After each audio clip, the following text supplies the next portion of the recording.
Ismat Chughtai Urdu fiction की दुनिया में एक लेजेंड की हैसियत रखती हैं। उनकी पैदाइश 21 अगस्त 1915 को बदायूं में हुई। उनका दाखिला चौथी जमात में आगरा में हुआ। इसके बाद इस्मत का खानदान आगरा से अलीगढ़ मुंतकिल हो गया, जहां उनका दाखिला विमेंस कॉलेज में हुआ। यहाँ उन्होंने कॉलेज के हॉस्टल में रहकर तालीम हासिल की। कहानियां तख्लीक करने का उनका सिलसिला यहीं से शुरू हुआ। इस्मत आईटी कॉलेज लखनऊ से बीए कर चुकी थीं। छुट्टियों के ज़माने में वो अपने बड़े भाई के पास बरेली गईं, जहां उनकी मुलाकात Islamia girls high school Bareilly के मैनेजर की अहलिया से हुई। उन्हें इस्लामिया स्कूल की हेडमिस्ट्रेस की पेशकश की गई। इस्मत अब बरेली से फिल्म नगरी मुंबई आ गईं, जहां उनकी मुलाकात शाहिद लतीफ़ से हुई। बाद में इस्मत की शादी शाहिद लतीफ़ से हो गई। फिर दोनों इंडस कोर्ट में रहने लगे। यहाँ उन्होंने अपनी पहली फिल्म जिद्दी की कहानी लिखी, जिसको उनके शौहर शाहिद लतीफ़ ने डायरेक्ट किया। इसके बाद उन्होंने आरज़ू, जवाब आएगा, सोने की चिड़िया लिखी और उसे फिल्माया भी। जुनून और गरम हवा की कहानियां भी तहरीर की, जो बेहद मशहूर हुईं।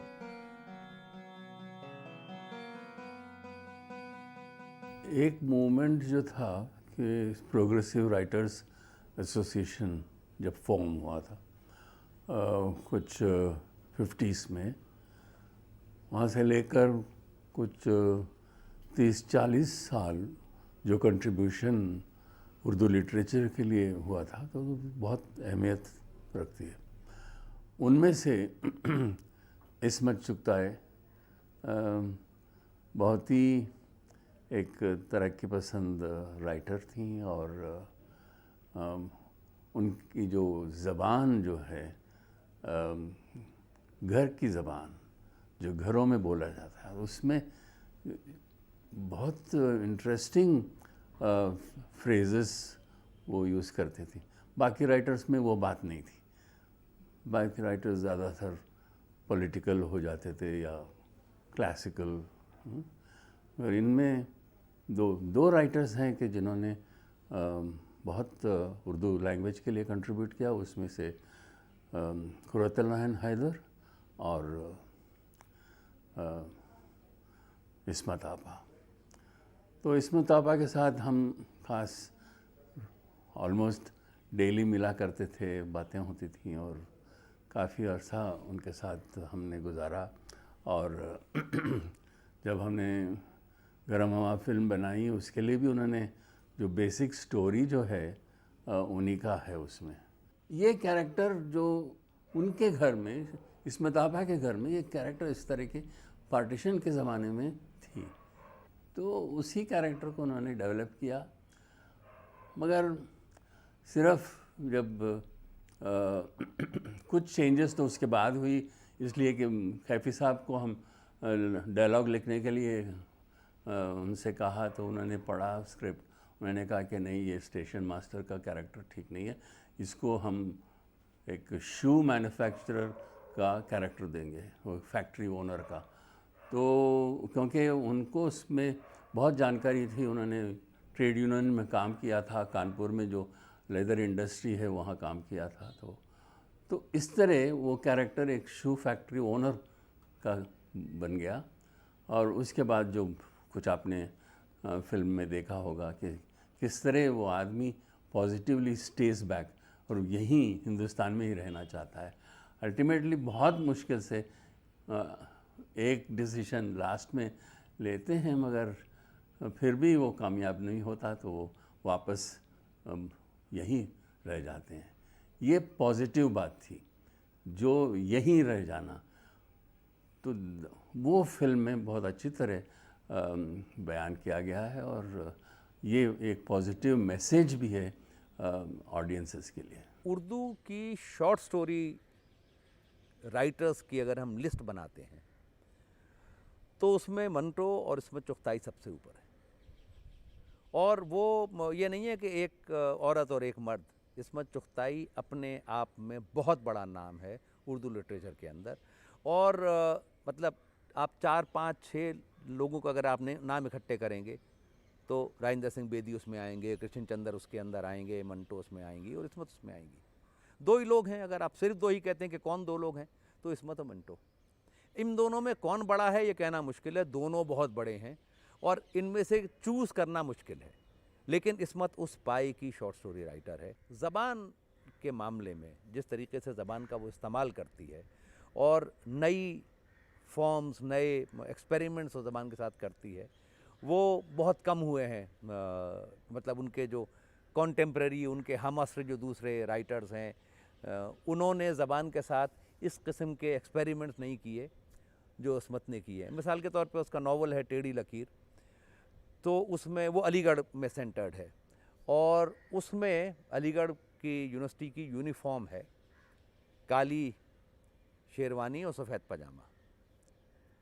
तो अलीगढ़ का माहौल अजीब व गरीब था। कॉलेज था लड़कियों का और यूनिवर्सिटी थी, और कॉलेज की लड़कियों को यूनिवर्सिटी के लड़कों से मिलने की इजाज़त नहीं थी। क्लास में कभी मिल लेते होंगे, लेकिन वरना वो अलग अलग रहा करते थे।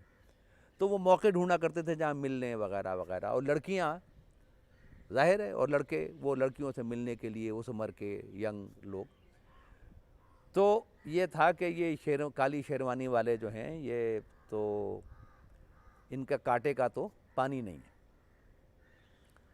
तो इस्मत चुगताई ने उनके लिए एक टर्म ईजाद की, कौड़ियाले। कौड़ियाले, कौड़ियाला एक सांप होता है जो चितकबरा होता है, काला और सफ़ेद। तो इस तरीके के बहुत सारे नुआंस्ड और वो इस किस्म के बहुत सारे मीनिंग्स के साथ वो टर्म्स क्रिएट करती थी, जो उसने इस तरह के बहुत सारे एक्सपेरिमेंट्स किए हैं। इस्मत चुगताई की शख्सियत और उनके अदब ने मेरे जनरेशन को, मेरी पीढ़ी को बहुत हद तक मुतासिर किया है। और मुतासिर करने की सबसे अहम वजह मेरे ख़्याल से ये है कि वो कभी चौंकाना नहीं चाहती थी या शौक़ नहीं करना चाहती थी। बहुत सीधे साधे ढंग से, बहुत साफ़गोई से अपनी बातें कहती थी, और उनकी साफ़गोई ज़रूर लोगों को परेशान करती थी, और उनके जनरेशन को तो ज़रूर ही परेशान करती होगी। लोग मेरे ख़्याल से ज़्यादा इस वजह से चौंकते थे कि वो एक बहुत आला और शुरफ़ा ख़ानदान की थी, और इस वजह से लोग ये समझ नहीं पाते थे कि इस तरह की बातें उनके जैसी औरत कैसे कह सकती है, जिसको इस तरह की तरबियत मिली हो। और यही मेरे ख़्याल से उनकी जीत भी थी कि वो उस समाज को बहुत अच्छी तरह से जानते हुए, उसको परखते हुए, उसको आंकती थी और उसको सामने रखती थी। इस्मत की अदबी खिदमत से पूरी उर्दू दुनिया वाकिफ़ है। उन्होंने जो नावल लिखे, जो कहानियाँ लिखीं, उसकी चाहर जानिब पजीराई हुई। बड़े बड़े नक्कादों और स्कॉलरों ने उन पर तहकीकी काम किए। उनकी अदबी खिदमत के एतराफ़ में लिखी गई मुतादिद किताबें शाया होकर मंजरे आम पर आईं। इस्मत ने उर्दू अदब को कई शाहकार नावल और अफसाने दिए। उनके नावलों में टेढ़ी लकीर, एक कतरा खून, सौदाई, जंगली कबूतर, बांदी, तीन अनाड़ी, मासूमा,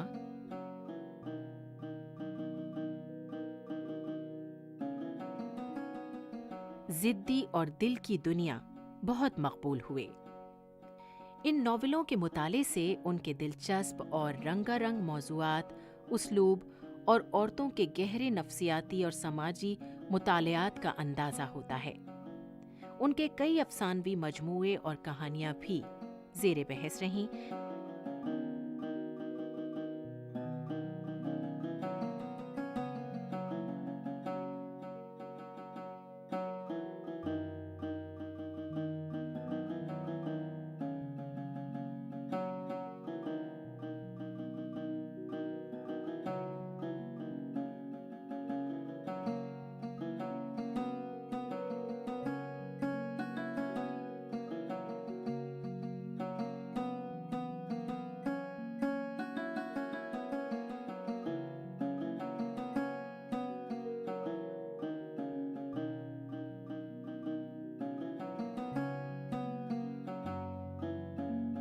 हमारे घर से उर्दू के बहुत से रिसाले निकलते थे। शमा, बानो, खिलौना, मुजरिम, शबिस्तान। तो ये मेरी खुशनसीबी रही कि उर्दू अदब से मेरा एक बहुत गहरा, बहुत करीबी ताल्लुक़ रहा है। और ये जो उर्दू की दुनिया के जो बहुत सी ज़बरदस्त हस्तियाँ रही हैं और सुतून रहे हैं, वो हमारे घर में उनका आना जाना रहा। तो बस उनसे शुरू से ही समझिए मैंने देखा कि इस्मत आपा हमारे घर में रहती थी, एनी आपा आके मिलती थी, अक्सर हमारे घर आया करती थी। इस्मत आपा तो अक्सर जब अलीगढ़ से आती थी तो हमारे पास ही ठहरती थी। तो मैंने बल्कि उनका लिटरेचर बाद में पढ़ा, उनकी शख्सियत से मैं पहले वाकिफ़ हुई। तो मुझे याद है कि वो अक्सर, मैं छोटी थी और बड़ा फैसिनेट होती थी उनकी बातों से, उनके क़िस्सों से, उनकी कहानियों से। और मैंने ख़ुद शायद बहुत उनसे एक एज अ राइटर इंस्पिरेशन ली। इस्मत आपा बहुत एक डाउन टू अर्थ शख्सियत थी। वो इस तरह की उनकी, और उनको एक शौक़ था या उनमें एक इनहेरेंट उनकी एक फ़ितरत थी कि वो ऐसी बातें करती थी जिससे सब शौक़ हो जाए। तो बाद में तो आदत हो गई और हम हंसते थे, लेकिन अक्सर वो ऐसी बातें करती थी जिससे लोग हिल जाएं। और बड़ी एक रेवोल्यूशनरी किस्म की और बड़ी एक स्ट्रॉन्ग शख्सियत। और मेरे ख़्याल से उस ज़माने में मैं जितनी बचपन में और टीनेज ईयर्स में और इवन अर्ली 20s में मैं जितनी औरतों से मिली हूँ और मिली थी जब तक, उनमें सबसे ज़्यादा जो मुझे मैं मुतासिर रही वो इस्मत आपा से रही, उनकी बातों से रही। एक बहुत ज़बरदस्त, एक स्ट्रॉन्ग रेवोल्यूशनरी ख़ातून थी। और वो बताती थी मुझे कि जब मैं छोटी थी तो मैं गुड़ियों को कैसे तोड़ के और मरोड़ के और उनको फेंक दिया करती थी, और मैं हमेशा लड़कों के साथ खेलती थी और मैंने ये खेला और वो खेला, और मैं बिल्कुल अपने भाइयों के साथ किस तरह मस्ती करती थी। मतलब वो एक जो एक टिपिकल फेमिनिन मोल्ड था, उसमें वो बिल्कुल फिट नहीं होती थी। और उनकी तहरीर भी जो थी, उनको ख़ुद भी जैसे वो आती थी ना, तो हर एक से, नौकर से उसके घर बातें करना, उसकी मुसीबतें सुनना, जो मुलाजिम थे हमारे घर में, ये उनको देखती थी मैं, उनका इंटरैक्शन जो था वो उनसे बड़ा, उनकी कहानियों में बड़ा दिलचस्पी रखती थी। और इनके मेरे ख़्याल से अदब में भी अगर हम देखें तो उनकी जो कहानियाँ हैं, जो नावल हैं, वो एक ज़मीन से जुड़े हुए लोगों के बारे में हैं, आम आदमी के बारे में हैं। जिस तरह उनकी मैं बातें करती थी, वो अक्सर अपना टिपिकल यूपी स्टाइल में, जो हमारे घरों में उर्दू बोली जाती है, उनकी जो कलिमात थे, जो उनके सेंटेंसेस थे, वो अक्सर और बेशतर उनमें वो छोटी मोटी गालियों से भरे होते थे, जैसे कमबख्त, जलील, अरे नामुराद।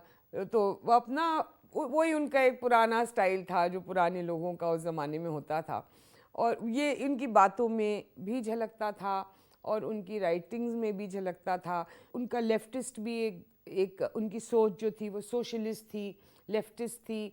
और वो बिल्कुल वो अमीर लोगों में मेरे ख़्याल से वो ज़्यादा कंफर्टेबल भी नहीं होती थी। वही उनकी दुनिया थी, उन्हीं की, आम आदमियों की उनकी कंसर्न थी। धोबी है, नाई है, नौकरानी है, माली है और धोबन है। वो उनकी जो ज़िंदगियाँ उनको बहुत फैसिनेट करती थी। इस्मत आपा एक इंस्टीट्यूशन थी। मुझे याद है उनके पड़ोस में बेदी साहब रहते थे, राज बेदी, मित्र बेदी। तो राज बेदी की बेटी की शादी थी, मैं ढोलक बजा रही थी और गा रही थी, और सामने मैंने देखा सफ़ेद बालों वाली एक बड़ी प्रभावशाली महिला, क्या कहने, जैसे कोई कहीं की बहुत बड़ी मतलब है बेगम होती हैं। तो मैंने उन्हें देखा, उन्होंने भी मुझे देखा, ना वो मुस्कुराई ना मैं मुस्कुराई। मैं तो हतप्रभ रह गई, ऐसी स्त्री मैंने पहले कभी देखी ही नहीं थी, ये सच्ची बात है।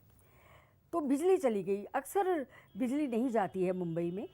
तो बिजली जब गई तब मेरे नाक में हमेशा लौंग रहती है, ये चमक रही थी और इस्मत आपा के बाल चमक रहे थे। जब बिजली आई तो कह ली, अरे तू इतने दिन कहाँ थी? मैंने कहा मैं तो यहीं थी, आप कहाँ थी? हमारी दोस्ती हो गई, आना जाना, मिलना मिलाना। मैं गा रही थी, वो बड़ी चमत्कृत होकर, क्योंकि आजकल कोई गाता है नहीं ढोलक पर। बड़ी शौकिया चीज़ थी इस्मत आपा, क्या कहने उनके। तो फिर हम धीरे धीरे, मैं उनके घर जाने लगी, मिलने लगी। तो कभी हम बात नहीं करते थे लेखन की, क्योंकि मैं ज़्यादा कविताएं लिखती थी और वो कहानियाँ लिखती थी। पर उनकी जो लिहाफ कहानी थी उसका इतना चर्चा था कि उनकी बाकी कहानियाँ बीच में जैसे दब गई थी।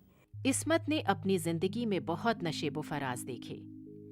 इख्तिसादी लिहाज से उनकी जिंदगी का बेहतरीन दौर वो था जब वो कहानियां लिखती थीं और शाहिद लतीफ़ उन्हें डायरेक्ट करते थे। जिद्दी समेत उनकी कई फिल्में हिट हुईं। वक्त अपनी बर्क रफ्तारी के साथ गुजरता रहा। इस्मत की याददाश्त कमज़ोर पड़ गई। 24 अक्टूबर 1991 की सुबह इस्मत चुगताई अपने बिस्तर पर मुर्दा पाई गईं। उनकी आखिरी रसूमात उनकी वसीयत के मुताबिक मुंबई के चंदनवाड़ी शमशान घाट में अदा की गईं और गेटवे ऑफ इंडिया में ज़रा दूर गहरे समंदर में जाकर उनकी बेटी सीमा ने एक कश्ती पर उनके फूल रखे और उनके नवासे ने उन्हें समंदर की नज़र कर दिया। यादगारी ज़माना है हम लोग, याद रखना फसाना है हम लोग।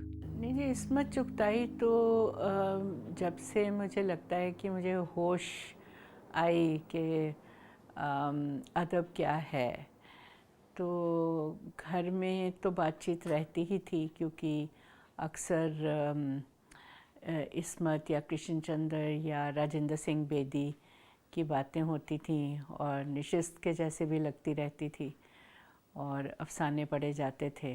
तो बचपन से ही ये हमेशा रहता था कि ये इस्मत चुगताई चीज़ है क्या, इसके बारे में कुछ अजीब से ख्याल आते थे, क्योंकि ये भी सुनाई पड़ा बहुत बचपन में ही कि इनकी कहानी जो लिहाफ है उस पर काफ़ी ज़ोरों से चर्चा भी हो रही थी। और खैर जब मुझे होश आया तो उस वक़्त तो मुझे लगता है, मतलब कीनिया की ही बात है ये।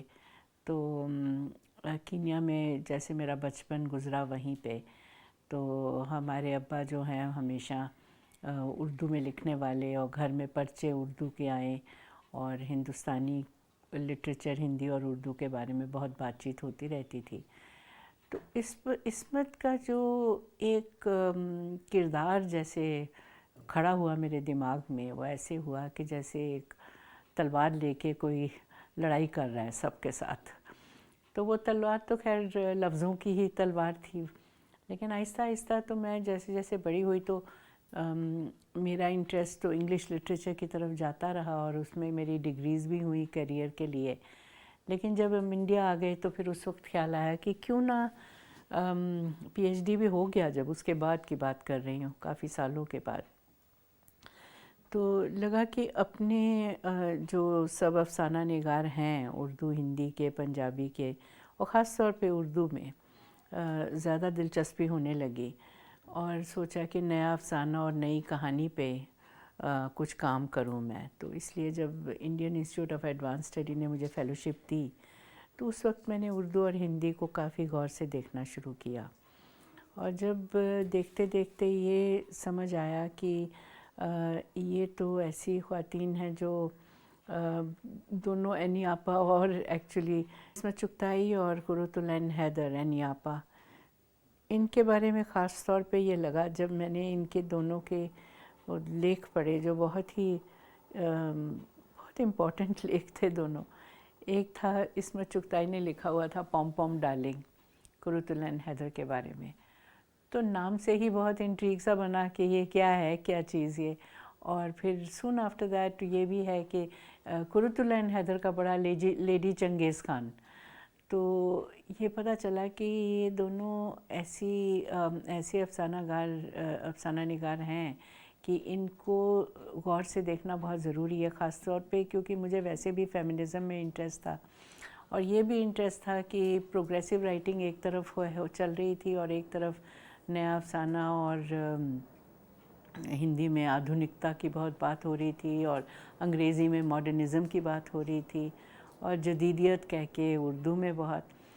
तो कुरुतुलैन हैदर एक सिंबल बन गई मॉडर्निज़म की मेरे दिमाग में, और इस्मत चुगताई प्रोग्रेसिव राइटर की। तो इसलिए इस्मत चुगताई को समझना बहुत ज़रूरी था कि ये क्या मतलब ये कॉम्बैट है भी, कि उसको बनाया गया है कॉम्बैट कि प्रोग्रेसिविज़म और मॉडर्निज़म की सारी कहानी। लेकिन इस्मत चुगताई ख़ास तौर पे जब उन पे गौर किया तो ये लगा कि ये शुरू में जब एनी आपा आई तो इस फील्ड में जब उनके अफसाने आने शुरू हुए तो मुझे लगता है कि इस्मत चुगताई थोड़ी थ्रेटन्ड भी फील कर रही थी, इनसिक्योर फील कर रही थी, या जो भी था, क्योंकि उनका जो पॉम पॉम डार्लिंग जो उन्होंने लिखा वो उसमें कोई ज़्यादा कोई पॉइंट नहीं है, लेकिन वो एक ऐसा रिएक्शन लगा टू एनी आपा कि भाई ये क्या जैसे तूफ़ान आ गया है उर्दू अदब में। तो वो उनका कहना यही था कि इसमें है क्या, कुरुतुलैन हैदर में है क्या। तो ऐसे कुछ जैसे सवाल उन्होंने खड़ा किया अपने ये राइटिंग में। एक और बात जो मुझे लगता है वो ये कि एक वक्त पे उनका एक ट्रांजिशन पीरियड होता है, जिस वक्त वो जो साफगोई से बातें कह रही थी और जो असलियत दिखाने की कोशिश कर रही थी अपने चारों तरफ के समाज की, वहाँ से बढ़कर उन्होंने अपने अंदर का सच दिखाना शुरू किया था, जो मेरे ख़्याल से पूरे वाज़े तौर पर उनकी जो ऑटोबायोग्राफी है कागज़ी है पैरहन, उसमें सामने आता है। और ये मेरे ख़्याल से उनकी बहुत बड़ी कामयाबी है कि वो जिस चीज़ से उनका बहुत नाम हुआ और जिस चीज़ की वजह से उनको बहुत अक़ीदत मिली, उसको उन्होंने छोड़ दिया और दूसरे पहलू अदब के उन्होंने एक्सप्लोर करने शुरू करे और उसमें से नई बातें निकाली, और उर्दू को कम से कम उन्होंने वो चीज़ें दी जो उर्दू में ना पहले मौजूद थी और जो ना बाद में रेप्लिकेट की गई।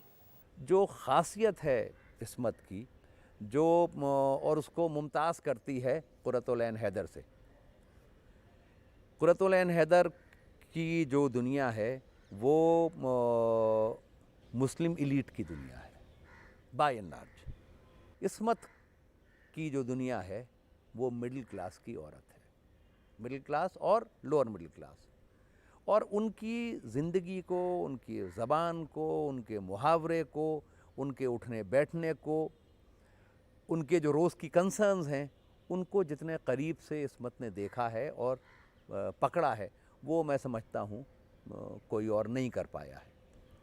इसी तरीके से इस्मत का स्पेशलाइजेशन हाउसवाइफ, काम करने वाली औरत, मिडिल क्लास की औरत, और उसकी ज़िंदगी की जो पेचीदगियाँ, जो परेशानियाँ, जो तकलीफ़ें हैं, वो इस्मत की दुनिया है।